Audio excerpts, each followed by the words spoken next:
Please welcome Vishaan Chakrabarti, Barry Diller, and Madeline Wills.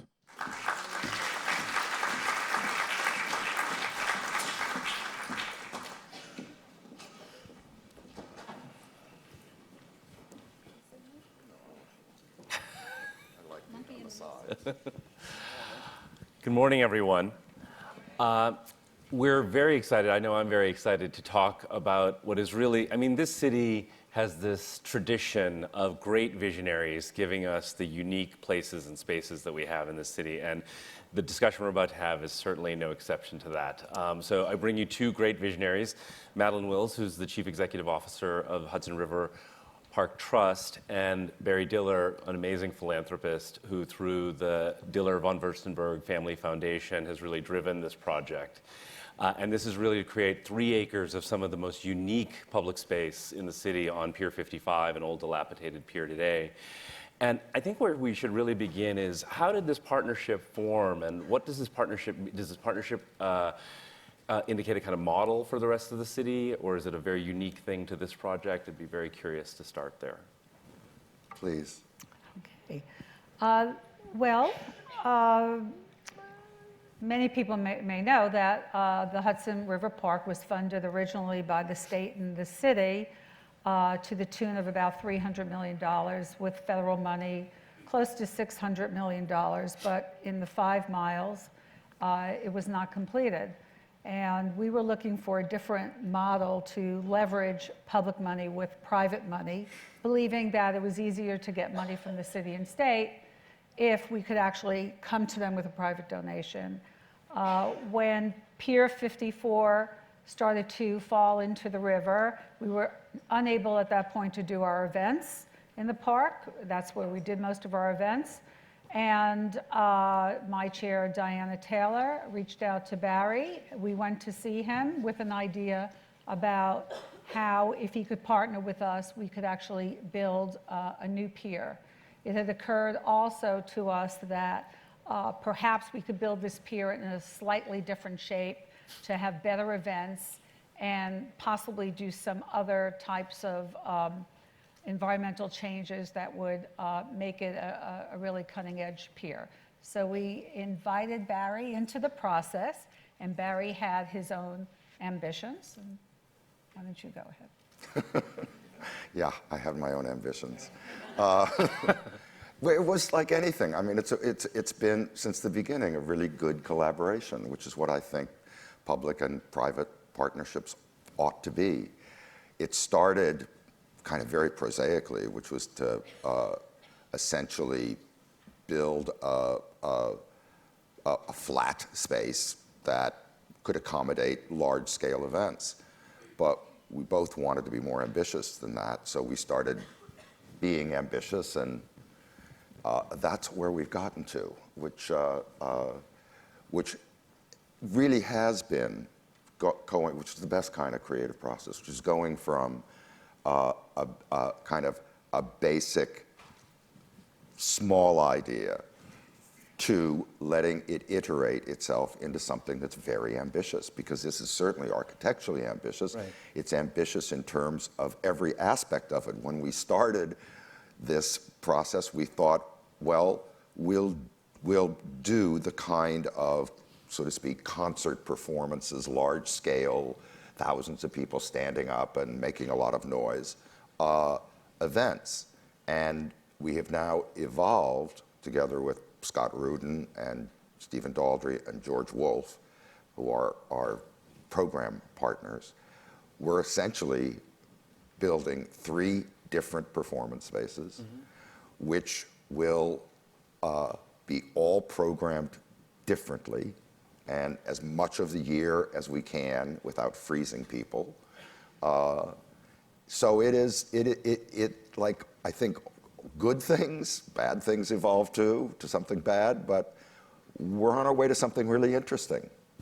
Whether we pull it off or not, who knows? But it's astonishing, and I'm already going to go off script, but I'm really curious, because I was an early board member for the Friends of the High Line, and your foundation was such a generous supporter in the beginning stages and have continued to be.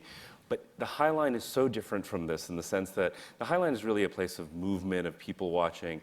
And when you look at these images, what struck me immediately was the way in which this kind of, going away from the flat space and into this kind of almost this bowl that envelops you, and this sense of repose and almost kind of this beautiful escapist fantasy that you see in these drawings. I mean, I'm just curious about how you compare those two in terms of your involvement. And Well, the High Line, which my wife Diane was involved in before there was a High Line, but it was unusable to say the least, Right. and it was going to be torn down. Right. And the Giuliani administration actually signed the tear down order, and Diane and a friend of hers in that area actually got people organized and stopped the demolition. All the developers, interestingly enough, every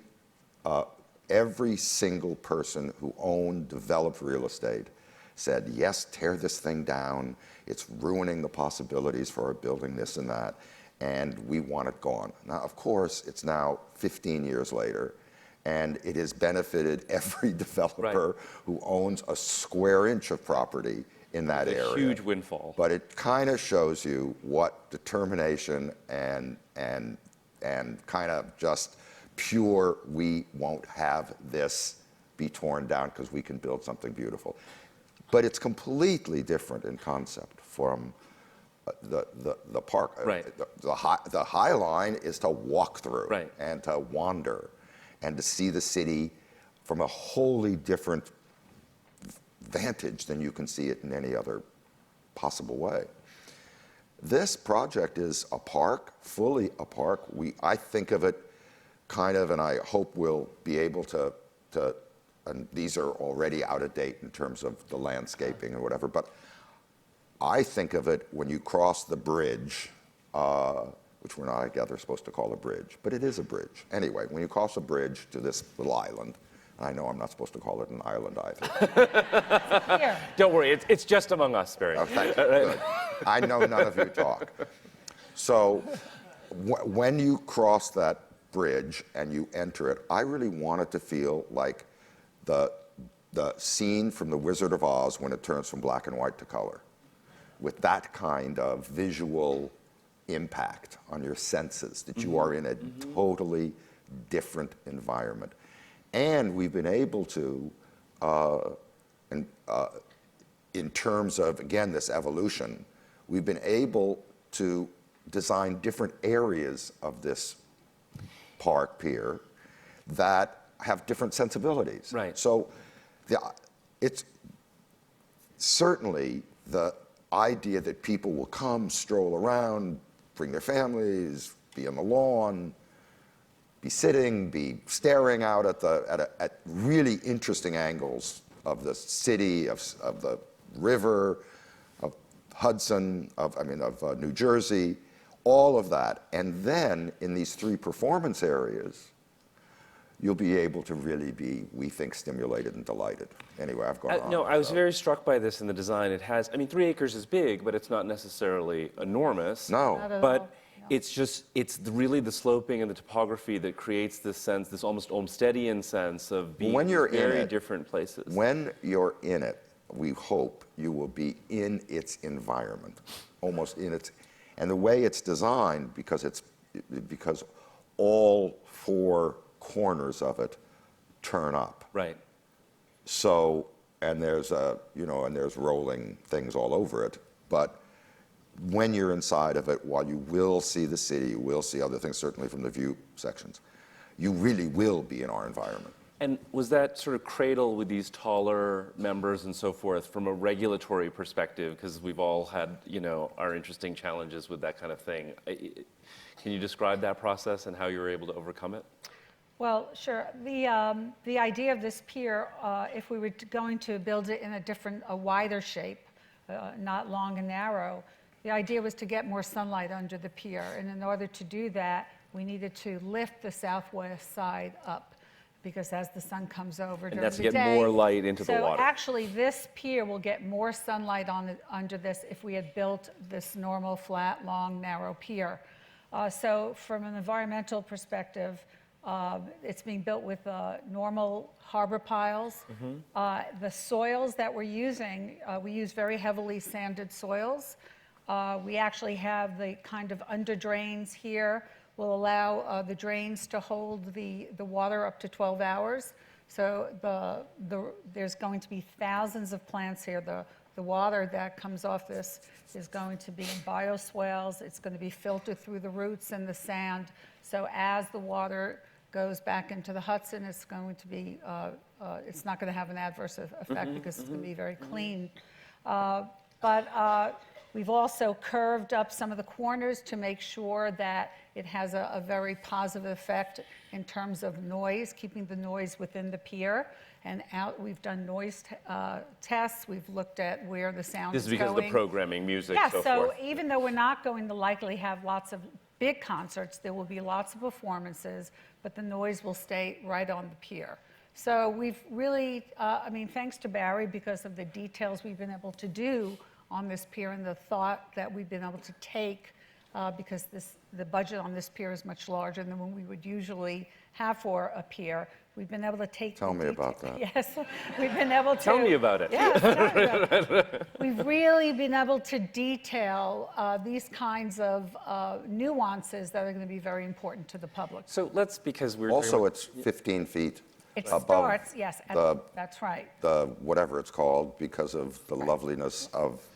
Right, so we're at 6 feet on the bulkhead there. In order to get it up to the new future floodplain, we pushed the pier out because to have access for everyone, to make it completely ADA, which it is, we had to go up on a 5% slope in order to get up to 15 feet. So the pier, when you enter the pier, it's at 15 feet. That's the reason the pier was set out off the bulkhead. It's to make it completely accessible. Thank you for reminding me. So since the Any specter little- of budget was raised, I am curious about your thoughts of, I have my own personal view on this, but just what your thoughts are of why does New York City need these very special places that are largely being generated by private funds? You know, the High Line, obviously, tremendous private funds. And I thought what was interesting about the High Line in the early days, everyone said, no one's going to go up there. People are going to get mugged. And now it gets 6 million visitors You know, a year. when we started the planning for the High Line, we did lots of studies and thoughts about how many people would come, and we thought we'd stretch it. The first year, we thought there'd be 350,000 Yeah, people. I and know, there were I remember. 3,800,000, and now it's up to 6 million. Yeah. It's remarkable. It's more visitation than the Statue of Liberty. Yeah. But I'm curious in terms of how you feel, even as a business person, these spaces, what do they contribute, and how do they sort of justify themselves in the larger sort of network of our open spaces and, you know, citywide? I mean, do you feel that there's just a special rationale to have spaces like this? Well, I'm not an expert about anything, actually, but I'm certainly not citywide. Then you're a lucky guy if you're not an expert in anything. But I can only say this, that and we all know it. It's not like it's not in evidence. The High Line has enriched people's lives in the community around it, maybe irritated them a little bit, but I think overall much more positive than negative, only irritated because it's a lot of people are down there now. Right. But it has enriched the community. It is a wonderful worldwide tourist attraction from people who come to the city and say, oh my God, isn't it incredible that they did this? And so it brings enjoyment to a lot of people. It's, to me, if you ask, like, value add, there's so much value add to it. I mean, if you think about now Central Park, and because I live part-time uptown, so I'm in the park on my bike all the time, and I am constantly amazed that it happened, that actually, a long time ago, they dedicated this space In the middle of a massive in recession. the middle of this city. Yes.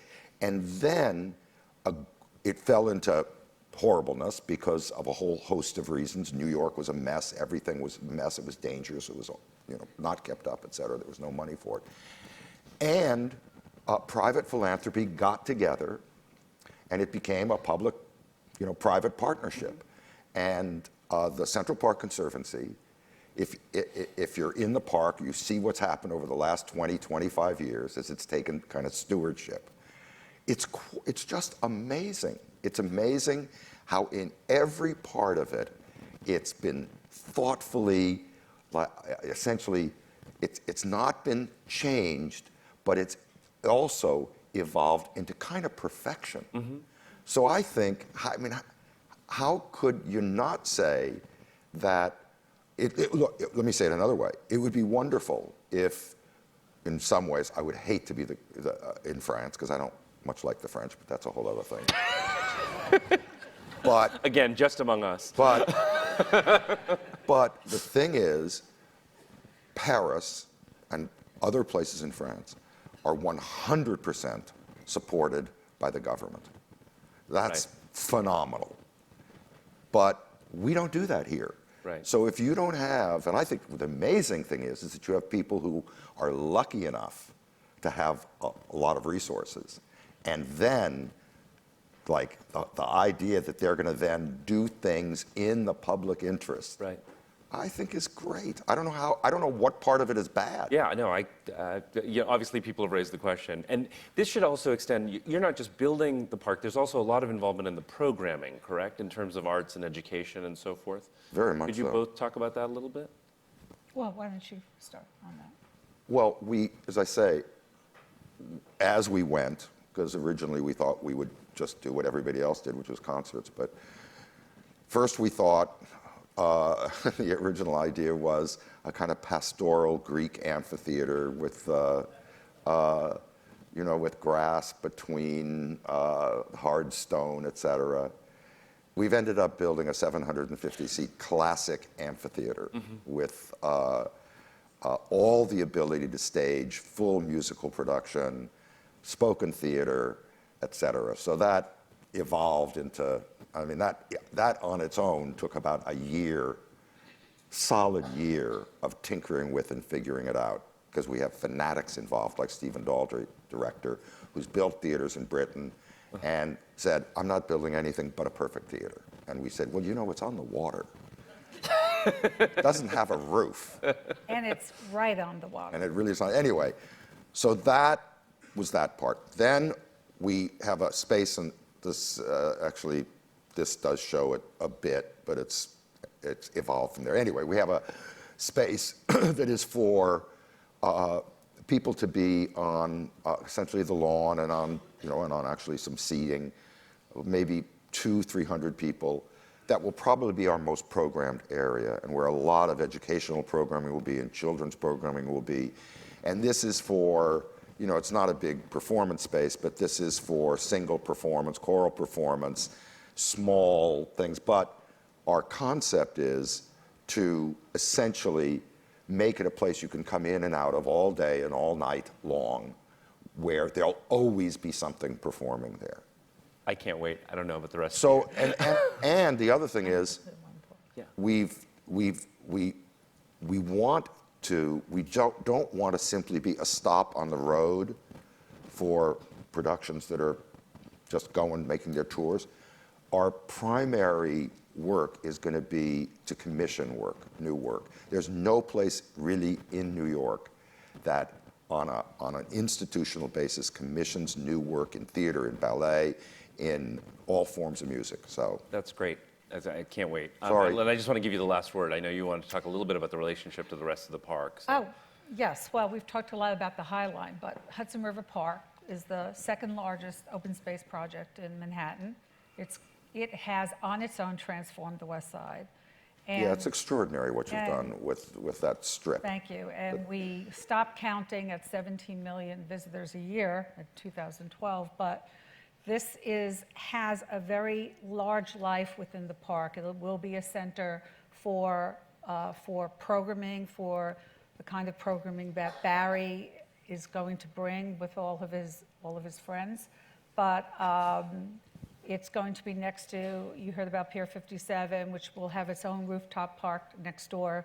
The Chelsea area is north of that after Chelsea Piers, which, as you know, is this beautiful, lush green area. So as the park builds out, you'll start to see it connected all the way from Chambers Street to 59th Street. It's right now very disconnected by the fact that there are many areas that aren't built out. But eventually, all the jewels in this necklace will be completed, and the park will be likely a park that will have an investment of over $1.5 billion by the time it's done. It's truly extraordinary. Well, thank you both for all of your efforts and your enthusiasm and your generosity. Thank you. Thank you. Thank you. Thank you.